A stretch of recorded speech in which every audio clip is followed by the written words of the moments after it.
সরকারি ছুটির দ্বিতীয় দিনে ঘরমুখী মানুষের ঢল নেমেছে রাজধানীতে। কমলাপুর রেল স্টেশন থেকে সময় মতো ছেড়ে গেছে ট্রেন। বাস টার্মিনালে যাত্রীদের উপচে পড়া ভিড়।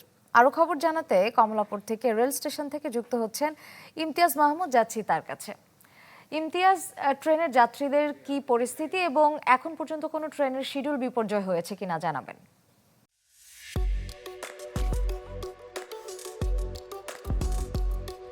শ্রেয়ার সবচেয়ে ভালো যে দিকটি সেটি হচ্ছে যে কমলাপুর স্টেশন থেকে সকাল বলা যায় যে ভোর 4:45 থেকে এখন 9টা অবধি কোনো ট্রেনের শিডিউল কিন্তু বিপর্যয় হয়নি এবং বলা যায় যে সকাল 7টা থেকে এই 9টা পর্যন্ত মোটামুটি প্রায় 12টি ট্রেন ছেড়ে গেছে এবং প্রত্যেকটি ট্রেনের ক্ষেত্রেই দেখা গেছে যে তারা আগে থেকেই প্ল্যাটফর্মে এসে যাত্রীদের জন্য অপেক্ষা করছে এবং প্রত্যেকটি যাত্রী আসছে, তারা হচ্ছে যে আনন্দমুখর পরিবেশ, সময় যত গড়াচ্ছে যাত্রীদের যে ভিড় সেটি কিন্তু দেখা যাচ্ছে। তাছাড়া এই সকালবেলা থেকে বলা যায় যে চিলাহাটি, চট্টগ্রাম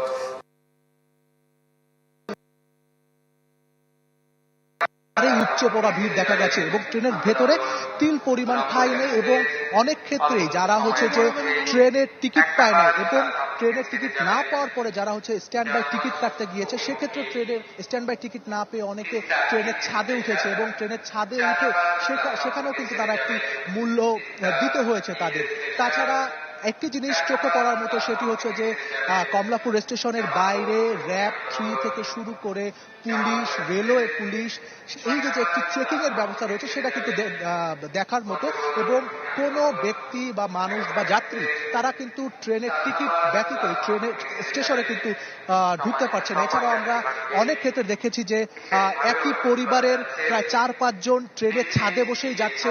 তাছাড়া ছোট্ট বাচ্চা সহ তারাও কিন্তু অনেক কষ্টে এই ট্রেনের ছাদে করে তাদের নিজ গন্তব্যস্থলে যাচ্ছে। তাদের একটাই কথা যে তারা হচ্ছে যে সময় মতো বাড়ি যেতে চায়, মানুষের সাথে ঈদ করতে চায়, যে কোনো মূল্যে তারা বাড়ি যেতে চায়। তো তাদের সাথে আমরা কথা বলেছি, আমরা অন্য যাত্রীদের সাথে কথা বলেছি। কেউ আগে ভাগে নিজেদের পরিবার পরিজনকে পাঠিয়ে দিয়েছে, পরবর্তীতে এই শেষ সময় ঈদের দ্বিতীয় দিনের যাত্রায় একা বাড়ির দিকে যাচ্ছে। তো সর্বসাকুল্যে বা সর্বশেষ যেটি বলা যায় যে কমলাপুর রেল স্টেশনে এখন পর্যন্ত মানুষ স্বস্তিতে যাচ্ছে, কিন্তু উপচে পড়া ভিড় রয়েছে, কোনো ট্রেনের শিডিউল বিপর্যয় ঘটেনি। তো সর্বশেষ এই ছিল শ্রেয়া কমলাপুর রেল স্টেশন থেকে। ধন্যবাদ ইমতিয়াজ।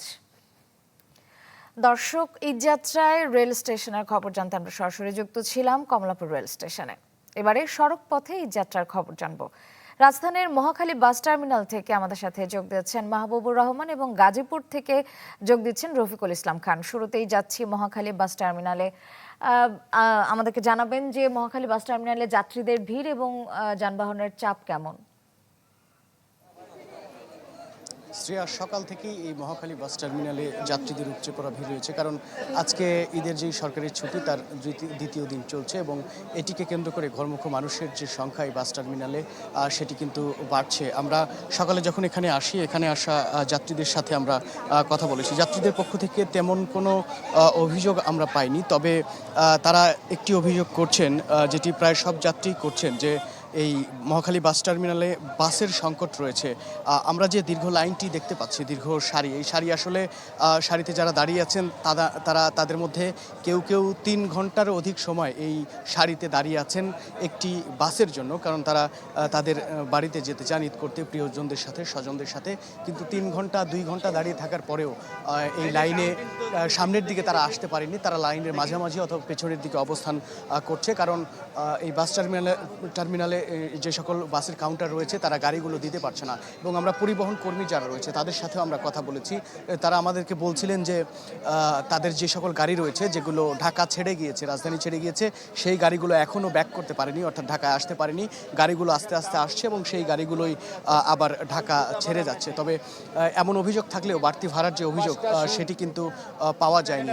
তবে এই স্বস্তির ঈদ যাত্রায় যেটুকু ভোগান্তি যুক্ত হয়েছে এর মধ্যে কিন্তু কিছুটা অস্বস্তির কোথাও কিন্তু যাত্রীরা জানাচ্ছেন।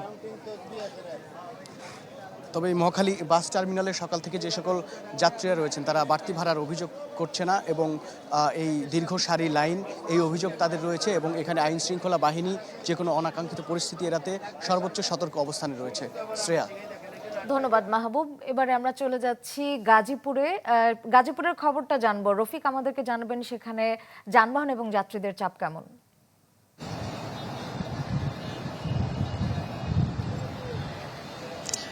শ্রেয়া, সরকারি ছুটির দ্বিতীয় দিনে আজও কিন্তু মানুষ যাচ্ছে। বিশেষ করে গতকাল যখন শিল্প কারখানা আংশিক ছুটি হয় তখন কিন্তু মহাসড়কে যাত্রী এবং যানবাহনের যে চাপ বাড়ে সেটি কিন্তু এখনো আছে। আপনাকে যদি একটু দেখায়, এই মুহূর্তে কিন্তু যেই সমস্ত গাড়ি আসলে গাবতলী থেকে ছেড়ে আসছেন, যারা নবীনগর হয়ে আসলে উত্তরবঙ্গে যাবেন, তাদেরকে কিন্তু জিরানী বাজার পার হয়ে যে লম্বা লাইন রয়েছে সেই লম্বা লাইনে পড়তে হচ্ছে। অর্থাৎ প্রায় 5 কিলোমিটার জুড়ে কিন্তু গাড়ির সারি রয়েছে। সেই লম্বা সারি পার হয়ে তারপরে চন্দ্রামুড় পার হলে কিন্তু আর এই গাড়িগুলোকে কোথাও থামতে হচ্ছে না, তারা অনায়াসে যেতে পারছে। আর যে সমস্ত গাড়ি আসলে রাজধানী মহাখালী থেকে ছেড়ে আসে গাজীপুর চৌরাস্তা হয়ে চন্দ্রামুড় পার হবেন, তাদেরকেও 1 কিলোমিটার অন্তত জাম ঠেলতে হবে, তারপরে তাদের পার হতে হবে।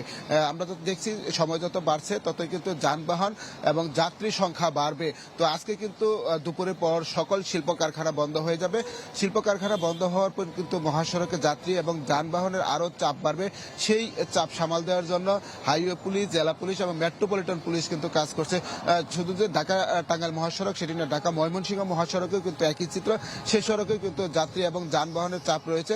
তবে ওই সড়কে যান চলাচল করছে স্বাভাবিক গতির থেকে একটু ধীর গতিতে, তবে কোথাও কোনো যানজট নেই। শুধুমাত্র গাজীপুর চৌরাস্তাকে কেন্দ্র করে কিছুটা গাড়ির জটলা রয়েছে। এছাড়া আর অন্য কোথাও কোনো যানজটের কথা আমরা এখনো জানতে পারিনি। শুধু চন্দ্রামুড়কে কেন্দ্র করে বেশ জটলা রয়েছে। আপনি দেখছেন যে গাড়িগুলো আসলে ফ্লাইওভার নিচে দাঁড়িয়ে আছে, এই গাড়িগুলো কিন্তু মূলত রাজধানীর গাবতলী থেকে ছেড়ে এসেছে। এই গাড়িগুলো কিন্তু একেবারে ধীর গতিতে চলছে। প্রায় 1 ঘন্টা যাবত হয়ে গেল, প্রায় 3 থেকে 400 গজ কিন্তু আগাতে পারছে 1 ঘন্টাতে। অর্থাৎ দুই সড়কের গাড়ি যখন এক সড়কে যে মিলিত হয় তখন কিন্তু গাড়ির গতি কমে যায়। এই কারণে মূলত এইখানটিতে যানজটের সৃষ্টি হয়েছে এবং লম্বা লাইন সৃষ্টি হয়। পুলিশ যেটি বলছেন, তারা এই গাড়ির যে লম্বা লাইন রয়েছে সেই লম্বা গাড়িগুলো পার করার জন্য তারা কাজ করছে। গতকাল বিকেলেও যখন গাড়ির লম্বা লাইন ছিল, দীর্ঘ যানজট ছিল, সেইগুলো কিন্তু রাতের মধ্যে ক্লিয়ার হয়ে গেছিল। তবে সকাল থেকে আবার যেটি হচ্ছে। এবারে আমরা চলে যাচ্ছি সাভারে, সেখানে সহকর্মী অপু আছেন।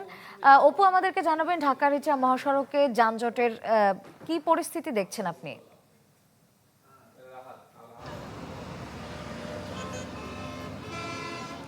শ্রেয়া, বেলা বাড়ার সাথে সাথে কিন্তু যাত্রী চাপ বাড়ছে, কিন্তু যানবাহন আমি যেটা দেখতে পাচ্ছি, আমি এই মুহূর্তে রয়েছি ঢাকা আরিচা মহাসড়কের নবীনগরে অন্তত এটা বলা যায় যে বেলা বাড়ার সাথে সাথে যানবাহনের চাপ কমছে, কিছুটা অন্তত কমছে। কিছুক্ষণ আগেই কিন্তু এখানে অনেক যানবাহন একদম তীব্র যানজটের তৈরি হয়েছিল। এখন হয়তো আপনি দেখছেন যে অনেকটাই ফাঁকা, রাস্তা ফাঁকা রয়েছে, কিন্তু বেলা বাড়ার সাথে সাথে যাত্রীরা কিন্তু আসতেছে বিভিন্ন প্রান্ত থেকে। কারণ আপনি জানেন যে আজকে শিল্পাঞ্চল সাভার এবং আশুলিয়ার 1000-এর মতো যে পোশাক কারখানা রয়েছে এর অধিকাংশই আজকে ছুটি দিয়ে দেওয়া হবে। ফলে এই দুপুরের পর থেকে যখন ছুটি শুরু হবে তখন কিন্তু যাত্রীদের চাপ আরও বাড়তে থাকবে। এখনই আমরা যেটা দেখতে পাচ্ছি যে বিভিন্ন গলি রুট থেকে, অর্থাৎ অলিগলির যে রাস্তাগুলো রয়েছে, পায়ে হাঁটা রাস্তা দিয়ে কিন্তু অসংখ্য লোক এই বলা চলে যে একরকম জনস্রোতের মতো কিন্তু তারা এই বাস স্ট্যান্ডগুলোতে আসছে এবং বাসে চড়ছে। যাত্রীরা কিছু ক্ষেত্রে অপেক্ষা করতে হচ্ছে বাসের জন্য বা পরিবহনের জন্য, কাঙ্ক্ষিত গন্তব্যের জন্য।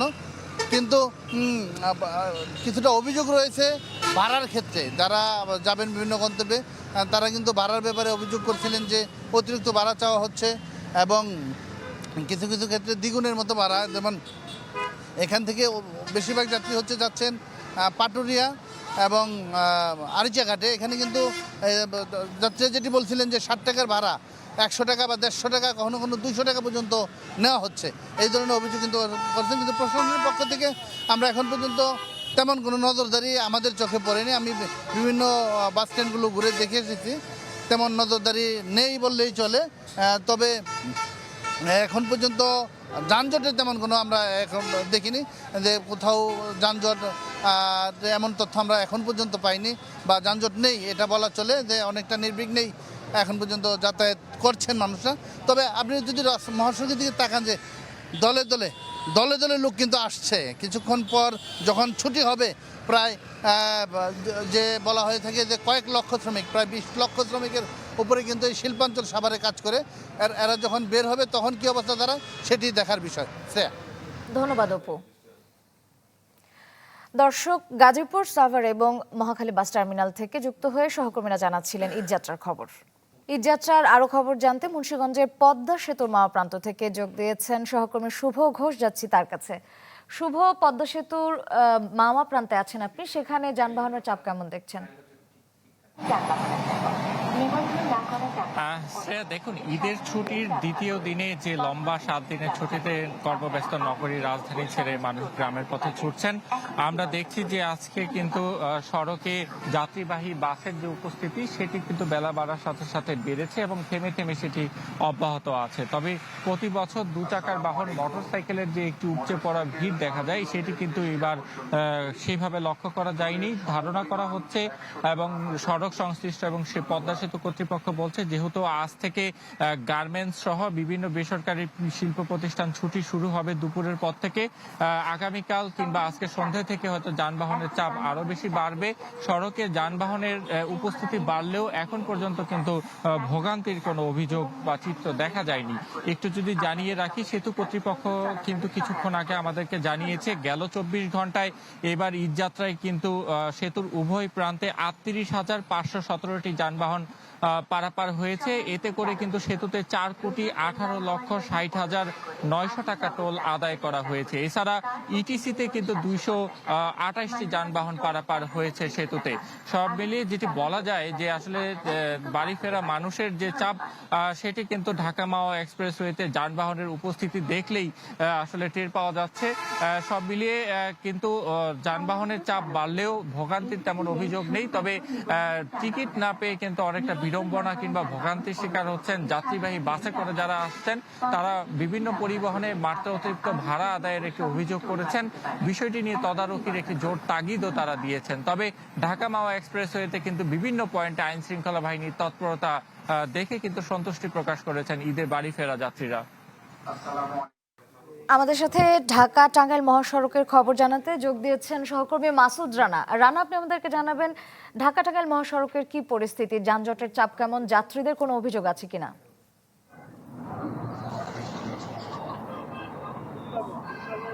আমি এই মুহূর্তে রয়েছি ঢাকা টাঙ্গাইল যমুনা সেতু মহাসড়কের এলেঙ্গা বাস স্ট্যান্ড এলাকাতে।